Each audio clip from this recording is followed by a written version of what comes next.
Cosmic Auntie, and this is going to be a collective reading for anyone who may need it out there. I'm glad that we found each other, however we did. If you've been here before, I'm so happy to have you back, and if you're new, I'm thrilled to have you. I really am. So I am recording this in Gemini season, but it could find you at any point in time and feel relevant. I am recording this underneath the new moon in Gemini as well, so it's really magical feeling. It's very windy where I am, which feels very on brand. Feels fresh and whimsical and a little wily, and I feel like that's definitely a part of Gemini's nature. For sure. I'm using a deck that I love to use in Gemini season. It's called the Tarot of the Light and Shadow. It's 2 full tarot decks combined together, one for the light, one for the shadow. So I love using this deck. It's called a pip deck, and I learned on a pip deck, which means that only the major arcana cards are illustrated with like like characters, and then the rest of like the minors are just like the element symbolism. So here we go. Let's jump in. Oh, actually, before I do, always remember, I always like to remind you all, of course, you know, it's important for me to remind you to bounce all messages off your own intuition. You know yourself best, okay? You'll know when a message resonates and you'll know when one doesn't, so don't make anything fit, okay? Take what you want and leave the rest. So we've got Queen of Serpents coming out from the Shadow deck first. Oh, I like this. Let's get some more information. What else is coming up for this collective? Then we've got King of Serpents from the Light deck. Okay, what else do we got here? We've got Page of Cups from the Shadow deck.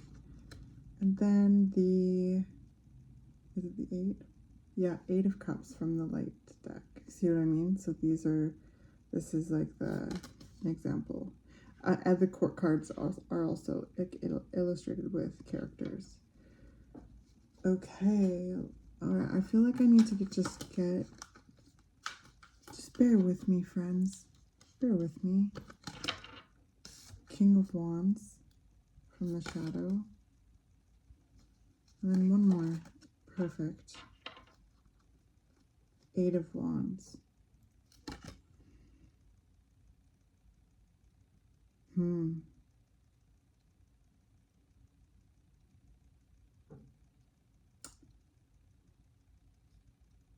Well,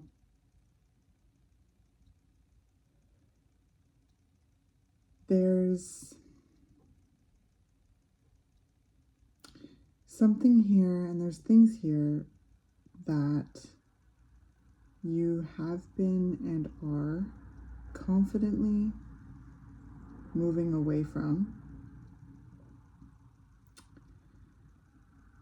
It's empowering. It's relieving.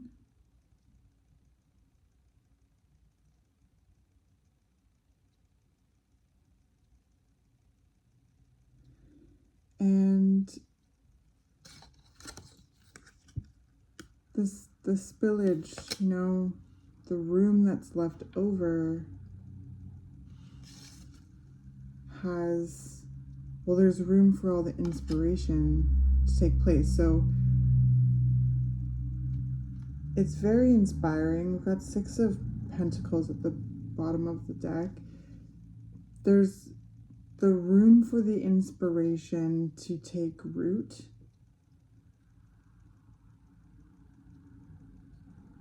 And this new direction, this direction that you're going, there's a lot of confidence in it, and it's very powerful. and solid. Okay, solid.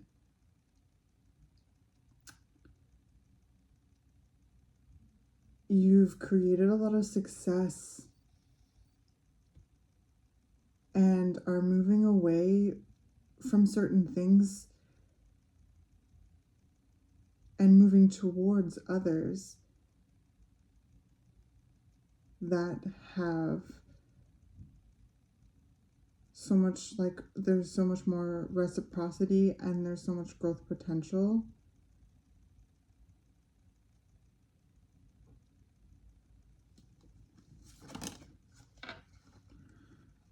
Okay, we've got the Three of Swords.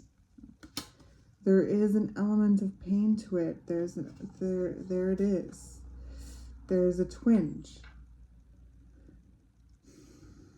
It is hard to move away from things. It's hard to kind of naturally witness an end of a chapter, which happens, right?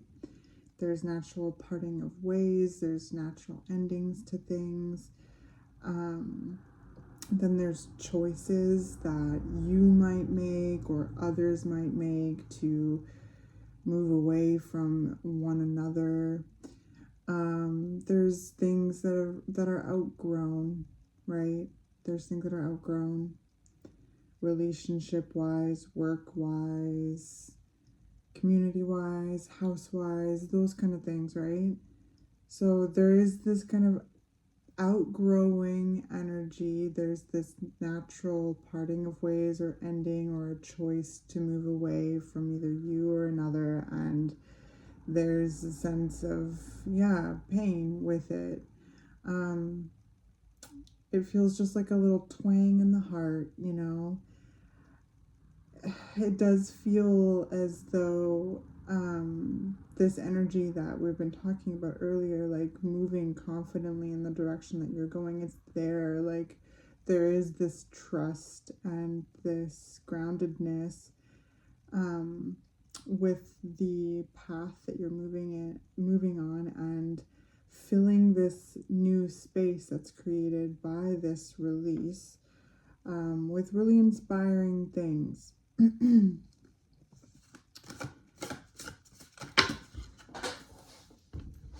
Sorry about that, just a second.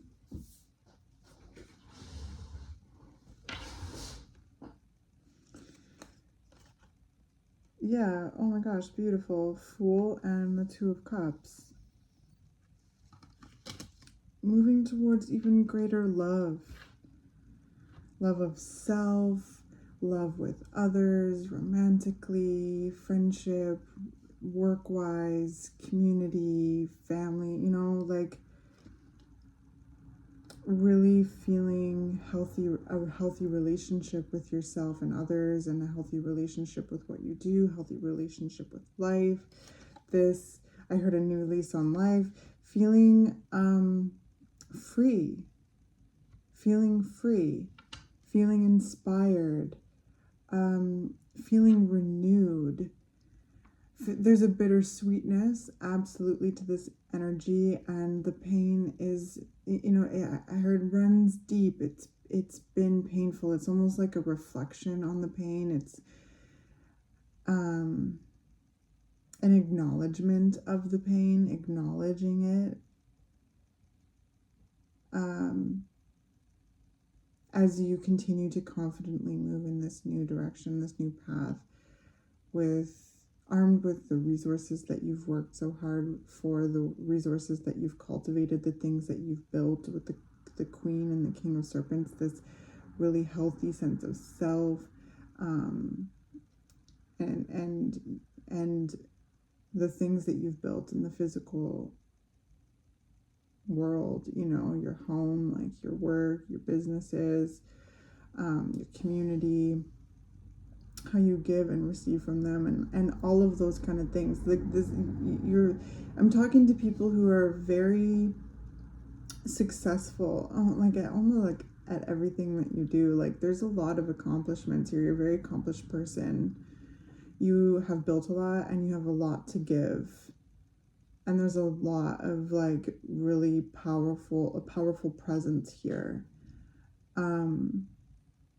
And there's almost this kind of remembrance of that recollection of that, perhaps after going through like the heartbreak of it all, like really going into it, and now reflecting on it, acknowledging it as you are feeling better, are really feeling stronger, and are moving in a beautiful direction with a lot of hope and a lot of growth potential and love and abundance and prosperity, blessings, okay? A lot of adventure, a lot of passion. There's a lot of passion here. So there's so much room to expand into as you continue to move in this direction. It really feels like, wow, look at you. Like, this is, I said that almost in like a point of view of almost, I kind of looked in the mirror there being like, wow, look at me. Like, maybe you're having those moments of being like, wow, look at me. I'm feeling better. Oh, I'm feeling myself, or I'm feeling better. Like after going through like the depths of grief, the depths of heartbreak with this Three of Swords, and this moving apart or moving away or moving on, or letting go process, because it's deep, right? Like there's a sense of getting to the depths of that it became cathartic, which is that initial release, and then having all that room to expand into, and it's taking place and filling up and filling out. And yeah, maybe you are having those moments of looking in the mirror, being like, hey, look at me, look how far you've come. I hope you have that at that moment, and if you don't, like, try to have that. Okay, take a moment and just be like, wow, look how far I've come. Just really look at it, and acknowledge that, and feel proud of yourself, and feel, just feel, to have that moment of being proud of yourself is so important, to validate yourself. Okay? And like, healing is not linear, but it's almost this feeling of like, yeah, like remembering that you're a freaking catch, for one thing.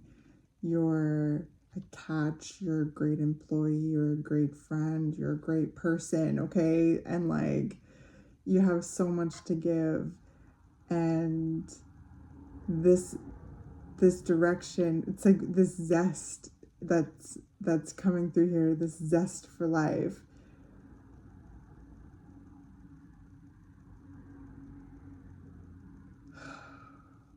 It feels really good. It feels really good. It feels like reflecting on all of the experiences that you've had, all of the choices that you've made, and acknowledging the complexity of all of that. But ultimately, there's a really strong sense of gratitude here, and there's excitement in this energy for the possibilities with this Eight of Wands, the King of Wands, the Fool, Page of Cups. You've learned so much, you've gained so much wisdom. It's time to apply it to this next chapter and see what it has in store for you. Yes, behold, great blessings. Well, amazing. Thank you for this chat. It was really, really inspiring, and I hope that it was helpful to you, and I hope that it was encouraging. And, I look forward to catching you in the next one. Please stop by again.